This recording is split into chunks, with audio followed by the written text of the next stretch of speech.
నమస్కారం అండి. SB news 9550కి స్వాగతం సుస్వాగతం. ఏ రోజు వార్త ఆ రోజు మనకు అప్డేట్ కావాలంటే ఎస్బీ న్యూస్ 9550 ఛానల్ను మీరు సబ్స్క్రైబ్ చేసుకుంటే ప్రతిరోజు వార్త మీకు అప్డేట్గా ఉంటుంది. అందరికీ నమస్కారం. ఈరోజు తెలుగు రెండు రాష్ట్రాల్లో విద్యా విధానంలో జరుగుతున్న దోపిడీ గురించి, అవినీతి గురించి మాట్లాడడానికి మీ ముందుకు రావడం జరిగింది. అనేక ప్రపంచ దేశాల్లో వారి పౌరుల యొక్క ఆర్థిక సామాజిక స్థితిగతులతో సంబంధం లేకుండా పూర్తి స్థాయిలో ఉచిత విద్యను అందిస్తున్నారు. ఇందులో Norway, Finland, Sweden, Germany, Argentina, Brazil, Belgium, Morocco, Egypt, Greece లాంటి అనేక దేశాలు పూర్తిగా ఉచిత విద్యా విధానాన్ని అమలు చేస్తున్నారు.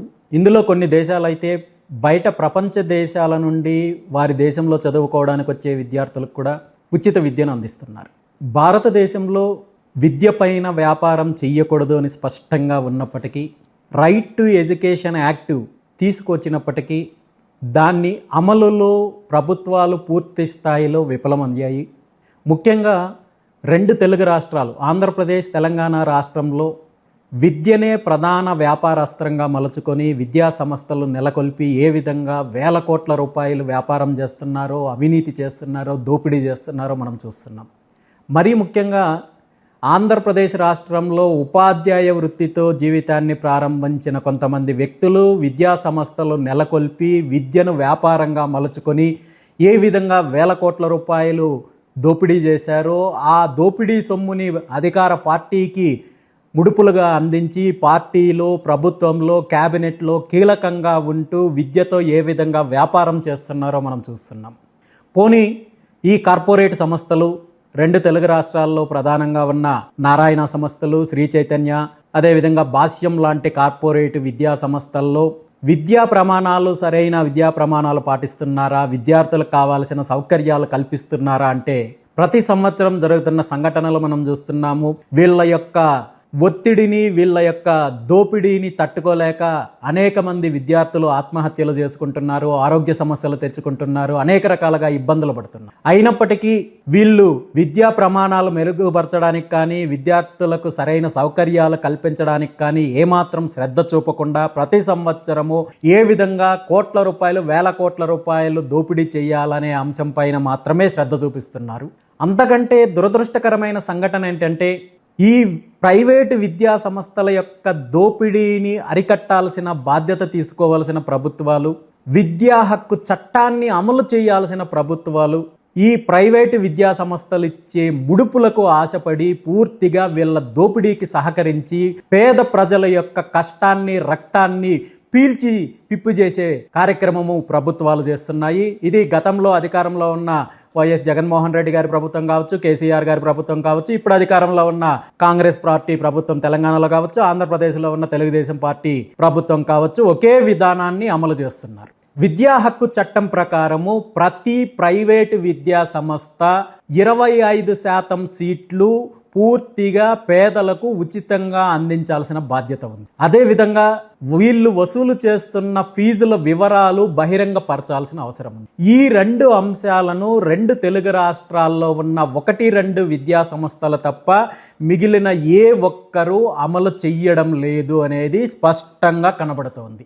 ఈరోజు ఆంధ్రప్రదేశ్ రాష్ట్రంలో విద్యాశాఖ మంత్రిగా ఉంటున్న ముఖ్యమంత్రి గారి పుత్రరత్నం నారా లోకేష్ నాయుడు గారు, నేను విద్యా ప్రమాణాలను మెరుగుపరచడానికి, విద్యా అభివృద్ధి చేయడానికే విద్యాశాఖను తీసుకున్నానని చెప్తూ రాష్ట్రంలో యథేచ్ఛగా ప్రైవేటు విద్యా సంస్థలు దోపిడీ చేస్తుంటే వీరి యొక్క దోపిడీలో భాగస్వామ్యం కోసం మాత్రమే విద్యాశాఖను తీసుకున్నారు తప్ప ఇందులో విద్యా ప్రమాణాలు మెరుగుపరచడానికో లేదంటే మరో రకంగానో లేదు అనేది స్పష్టంగా కనబడుతోంది. నిజంగా ఆంధ్రప్రదేశ్ విద్యాశాఖ మంత్రి నారా లోకేష్ నాయుడు గారికి చిత్తశుద్ధి ఉంటే విద్యా హక్కు చట్టాన్ని అమలు చేయాల్సిన బాధ్యత మీ పైన ఉంది. ప్రతి ప్రైవేటు విద్యా సంస్థల్లో కూడా 25% ఉచితంగా పేదలకు సీట్లు కేటాయించాల్సిన బాధ్యత, అది అమలు చేయాల్సిన బాధ్యత మీ పైన ఉంది. అదేవిధంగా ప్రైవేటు విద్యా సంస్థలు చేస్తున్న దోపిడీ ఫీజులను అరికట్టాల్సిన బాధ్యత మీ పైన ఉంది. ప్రైవేటు విద్యా సంస్థలు అమలు చేస్తున్న ఫీజుల వివరాలను బహిరంగంగా వెల్లడించేలా చేయాల్సిన బాధ్యత కూడా విద్యాశాఖ మంత్రిగా మీ పైన ఉంది. అంతే తప్ప ఏదైతే ప్రభుత్వ పాఠశాలల్లో చదువుకున్న విద్యార్థుల యొక్క కష్టాన్ని, వాళ్ళ ప్రతిభని మీ గొప్పతనంగా పేపర్లో అడ్వర్టైజ్మెంట్లు ఇచ్చుకుంటే అది విద్యా వ్యవస్థలో మార్పులు తీసుకొచ్చినట్టు కాదు. ఇప్పటికైనా ఈ కొత్త విద్యా సంవత్సరంలో తెలంగాణ ప్రభుత్వం కావచ్చు, ఆంధ్రప్రదేశ్ ప్రభుత్వం కావచ్చు, ప్రైవేటు విద్యా సంస్థల్లో జరుగుతున్న విద్యా దోపిడీని, ఏదైతే ఈ విద్యా వ్యవస్థలో ఉన్న లోపాలను అరికట్టాల్సిన బాధ్యత ఉంది.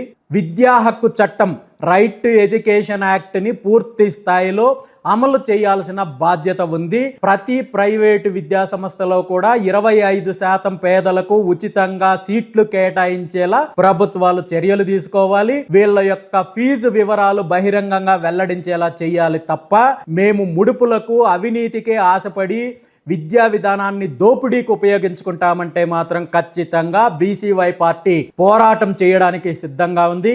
2-3 రోజుల్లో 2 తెలుగు రాష్ట్రాల్లో కూడా అన్ని డిఈఓ కార్యాలయాల్లో బీసీవై పార్టీ నాయకులు, కార్యకర్తలు దీనిపైన వినతి పత్రం సమర్పిస్తున్నాము. విద్యా హక్కు చట్టాన్ని ఖచ్చితంగా అమలు చేసి తీరాల్సిందే. అలా చెయ్యని పక్షంలో ఖచ్చితంగా విద్య ద్వారా, ప్రైవేటు విద్యా సంస్థల ద్వారా మేము దోపిడీ చేస్తున్నామని ప్రభుత్వం ఒప్పుకోవాలి.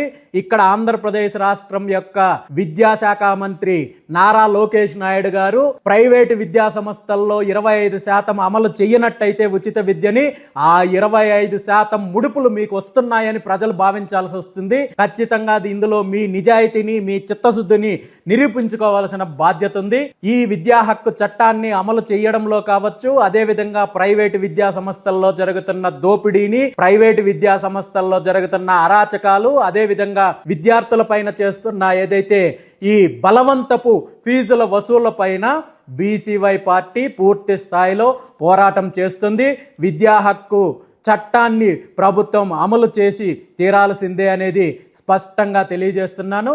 అదేవిధంగా మరీ ముఖ్యంగా ఈరోజు రాష్ట్రంలో ప్రైవేటు విద్యా సంస్థల విద్యార్థులను లక్ష్యంగా చేసుకొని జరుగుతున్న డ్రగ్స్ వ్యవస్థను, డ్రగ్స్ మాఫియాను అరికట్టాల్సిన బాధ్యత కూడా విద్యాశాఖ మంత్రికి ఉంది. ఈరోజు ప్రతి ప్రైవేటు విద్యా సంస్థ చుట్టూ చాక్లెట్లు, ఐస్ క్రీంలు అమ్మినట్టుగా ఈరోజు డ్రగ్స్ అందించే కార్యక్రమం జరుగుతోంది. విద్యార్థుల యొక్క జీవితాలతో చెలగాటమాడుతున్నారు, వాళ్ళ భవిష్యత్తును నాశనం చేస్తున్నారు. ఒక పక్క విద్యా పేరుతో వ్యాపారం చేస్తూ, ఒక పక్క విద్యా సంస్థలను వ్యాపారం చేయడానికి ప్రోత్సహిస్తూ, మరో పక్క మీ అధికార పార్టీ అండతో డ్రగ్స్ వ్యాపారం చేసే కల్చర్ ఈరోజు ముఖ్యంగా ఆంధ్రప్రదేశ్ రాష్ట్రంలో ఉంది. దీన్ని అరికట్టాల్సిన బాధ్యత కూడా విద్యాశాఖ మంత్రి నారా లోకేష్ నాయుడు గారికి ఉంది. ఖచ్చితంగా దీనిపైన చర్యలు తీసుకోవాలని చెప్పి బీసీవై పార్టీ తరఫున డిమాండ్ చేస్తున్నాము. అలా కాని పక్షంలో ఉద్యమం చేయడానికి సిద్ధంగా ఉన్నాము. మీ దోపిడీని, మీరు విద్యా సంస్థల ద్వారా వచ్చే అవినీతిని ఏ విధంగా ప్రోత్సహిస్తున్నారో ప్రజలకు తెలియజేస్తాము. అదేవిధంగా భవిష్యత్తులో ఈ రాష్ట్ర ప్రజలు అవకాశం ఇచ్చిన రోజు ఆంధ్రప్రదేశ్ రాష్ట్రంలో అన్ని స్థాయిల్లో పూర్తిగా ఉచిత విద్యను అందించే కార్యక్రమాన్ని కూడా బీసీవై పార్టీ చేస్తుంది. అప్పటి వరకు విద్యా విధానంలో జరుగుతున్న లోపాలు కావచ్చు, అవినీతి కావచ్చు, వీటిపైన బీసీవై పార్టీ పోరాటం చేస్తుందని స్పష్టంగా తెలియజేస్తున్నాను. Thank you.